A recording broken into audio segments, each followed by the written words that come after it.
नमस्कार, मी प्रियंका आणि आपल्या नवीन व्हिडिओमध्ये पुन्हा एकदा तुमचं खूप खूप स्वागत करते। आणि आज मी तुम्हाला दाखवणार आहे की मी गार्डनमध्ये पावसाळ्यात जूनमध्ये कुठली कुठली भाजी लावली आहे, तर ते सर्व बघण्यासाठी व्हिडिओ पूर्ण बघा।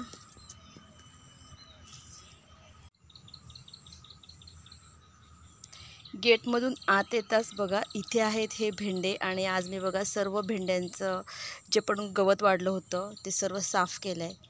त्यामुळे आता भेंड्यांना चांगली वाढ होईल आणि लवकर भेंडे येतील। मस्त असे हिरवेगार भेंडे आपले लवकरच येतील, त्याकरता ते गवत जे होतं ते सर्व साफ केलं आहे। तर ह्या बाजूला हे सर्व भेंडे आहेत आणि ह्याच्याच बाजूला पण मी इथे असे दुधीची वेल लावलेत, दुधीची रोपं अशी तयार केलेत आणि लावलेत। तर हे अजून खूप छोटे आहेत, याला अजून खूप वेळ लागणार आहे। तर पुढे दाखवते काय काय लावलंय।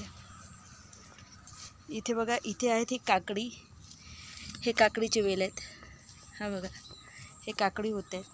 काकडीच्याच बाजूला हे बघा हे शिराळा आहेत, आणि शिराळ्याचे वेल खूप उंच झालेत, तर त्याला आता आधार द्यावा लागेल।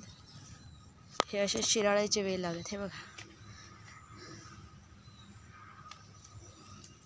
ह्याच्या बाजूला पण हे शिराळेच आहे, ते बघा किती मस्त मोठे असे शिराळ्याची वाढ झाली आहे। इथे पण शिराळा आहे, आणि ह्याच्या बाजूला ही चवळी आहे। हे बघा, चवळी पण छान झालं आहे, आणि आता ह्या चवळीमध्ये थोडंसं गवत वाढते, ते पण साफ करावं लागेल। इथे थोडंसं मी साफ केलं होतं, आता बाजूचं थोडं साफ करावं लागेल। तर ही सर्व चवळी झालं आहे। इथे पण मी बघा दुधी लावलं आहे, छोट्या आहेत रोपं, अजून वाढायचे आहेत। बाजूला ना मी गलकी लावलं आहे, हे बघा हे आहेत गलकीचे वेल। आता हे वेल पण चांगले वाढायला लागलेत, आणि आता ह्यांनासुद्धा आपल्याला सपोर्ट देऊन मंडप बनवायला लागेल, कारण हे वेलवर्गीय जी भाजी आहे ती सर्व मंडप लावायला लागतो। आणि इथे आहेत ही कंटोली, आणि ह्या कंटोलीला बघा कसा मी असा आधार दिला होता आणि वेल चढवला होता, तर हा थोडा थोडा आपल्याला पुन्हा पुन्हा त्याला सपोर्ट द्यावा लागतो। इथे पण बघा हे कंटोली आहेत, हे अशी चढवायची आहेत। आणि इथे आहे बघा हे गलकी, इथे पण कंटोली आहे, आणि इथे पण हे आहेत गलकीचे वेल, आणि आत्ता त्याने वेल वाढायला सुरुवात झाली आहे। आणि बघा इथे मी लावलं आहे हे आलं, तुम्हाला व्हिडिओ मी शेअर केला होता आलं कसं लावायचं। आणि बघा आत्ता जवळजवळ 1 महिना झाला आणि आलं आपलं फुटाव चालू झाला आहे, आल्याचे कोंब यायला सुरुवात झालं आहे। हे बघा हे असे आलं यायला सुरुवात झालं आहे, हे बघा हे आलं आहे, आणि हे सर्व त्याचे कोंब आहेत। हे असे आलं यायला सुरुवात झाली, इथे मी सर्व आलं लावलं होतं। इथे सुद्धा ह्या बाउंड्रीला हे कंटोली लावलेत, जे ह्या तारेवर चढणार आहेत, हे सर्व कंटोलीचे वेल आहेत। हे बघा हे पण वेल चांगलेच चढायला सुरुवात झालं आहे। आणि इथे लावलं आहे मी गवार, आणि गार्डनमध्ये गवार ही मी पहिल्यांदाच लावली, पण पावसाळा ह्या गवारीसाठी चांगला सीझन नाही आहे, ह्याकरता ऊन जास्त लागतं, आणि आता आपल्या इथे सतत पाऊस चालू आहे, त्यामुळे गवारीची वाढ काही चांगली झाली नाही, तरी ठीक आहे, ह्याच्या पुढे बघू। आणि त्याच्याच बाजूला बघा मी हळद लावलं आहे, आणि हळदीलासुद्धा 1 महिना झाला आहे, आणि छान अशी कोंब फुटलेत, आणि बऱ्याच हळदीला तर पानंसुद्धा छान अशी आलेत। आणि त्याच्याच पुढे बघा इथे आहेत हे सुरण, तिथे भरपूर गर्दी झाला आहे। सुरणाची पानं भरपूर मोठी होतात, त्यामुळे ते उंच वाढल्यानंतर छत्रीप्रमाणे असतात, आणि सर्व खालचा परिसर ते पूर्ण वरचा सगळं झाकून घेतात।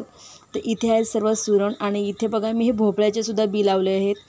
भोपळे चांगले उगवले, पण सतत पाऊस पडतो आहे, त्यामुळे त्यांची वाढ थोडी थांबली आहे, ठीक आहे होईल। आणि इथे आहे बघा हे कोलफण, आणि कोलफणचा वेलसुद्धा खूप मस्त वाढला आहे, त्याला ह्या वर्षी शेंगा येतील तर तुम्हाला मी दाखवेल। आणि वरती आपल्या शेंगा येत असतात, आणि त्याच्या जमिनीमध्ये सुद्धा मोठे कोलफण तयार होत असते। तर हा आहे कोलफणचा वेल। तर पुढे बघू चला का आहे आणखी। हे हळद पण मस्त झालं आहे। इथे बघा ही आहेत मागच्या वर्षीची वांगी, मागच्या वर्षी मी लावली होती वांगी, तिलाच आता मी ह्यावेळेस कटिंग केली आणि आता पुन्हा ती वांगी ह्याला यायला सुरुवात होतील. ही बघा, ही अशी वांग्याची रोपं आहेत. आणि इथे बघा, इथे लावल्यात मी दुधी, आणि दुधीची वेलांची पण छान ग्रोथ झाला आहे. आणि त्यांच्याकरता बघा मी असा छोटासा मंडप पण तयार केला आहे, ज्यावर हे वेल चढतील. हे सर्व दुधी आहेत. त्याच्यामध्येच ही एक हळद पण लावली होती. आणि ही बघा, ही एकच हळद लावली इथे, तर किती छान हळद तयार झाला आहे. थोडेसे ह्याच्यामध्ये लाल माठ पण उगवलेत. हे असे माठ आहेत. हे बघा, असे दुधीचे वेल आहेत. हे मस्त असे तयार होत आहेत दुधीचे वेल. आणि त्यांच्यासाठी आता मंडप तयार केला आहे, म्हणजे ते छान असे चढतील. बघा, इथे आहेत हे शिराळ्याचे, हे आहेत कारली. आणि कारलीसाठी सुद्धा मी असा छोटासा मंडप तयार केला आहे. आणि आता हे कारलीचे वेल चढायला आता सुरुवात होते. हे बघा, असे हे कारली होत आहेत. आणि इथे आहेत ह्या केळी आहेत. आणि ह्या केळींच्याच खाली बघा इथे आहेत हे अळू. आत्ता अळूला पानं यायला सुरुवात झाली आहे. बघा, छोटे छोटे पानं आलेत. आणि त्याच्या पुढे जे आहेत हे सर्व रताळीचे वेल आहेत. आणि आता रताळी पण छान झाल्यात. आणि आता जेव्हा रताळी तयार होतील तेव्हाच लक्षात येईल की रताळी किती चांगली झालेत.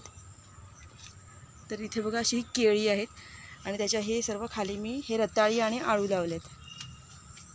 थोडीशी जी माझ्याकडे पिवळी हळद, म्हणजे दुसरी हळद होती, छोटे त्याचे कंद होते, ती पण मी हळद इथे लावली होती. बघा, हे पण मस्त झालं आहे.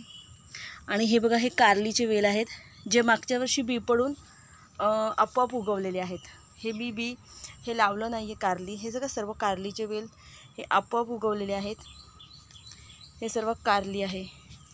आणि इथे आहे ही वांगी. ही पण मागच्या वर्षीची वांगी आहेत. मी तुम्हाला नेहमी व्हिडिओमध्ये दाखवायची. ह्याच्या वांगी हार्वेस्ट करताना खूप वेळ दाखवलं आहे. आणि आता पण बघा वांगी यायला सुरुवात झाला. इथे फूल पण येत आहे. आणि आता पाऊस पडतो आहे, तर चांगला पाणी मिळतो आहे ह्यांना ना, तर तो वांगी छान येतील. आणि ह्या बाजूला बघा, ह्या बाजूला पण आहेत आळूची पानं. आणि आता बघा छान छोटी छोटी पानं यायला सुरुवात झालं आहे. आणि इथे बघा मी हे शिराळ्याचे वेल लावले आहेत, म्हणजे बी टाकलं होतं, जे मी घरीच तयार केलं होतं शिराळ्याचं बी, आणि ते लावलं होतं आहे. तर ते पण आता चांगलं उगवलं आहे. हे बघा, इथे पण आहे. तर आता बघूया. हे बघा, आणखी एक उगवते. हे शिराळे कसे होतात. तर मी लावलेली भाजी तुम्हाला कशी वाटली, आणि पुन्हा भेटूया पुढच्या व्हिडिओमध्ये. तोपर्यंत बाय बाय.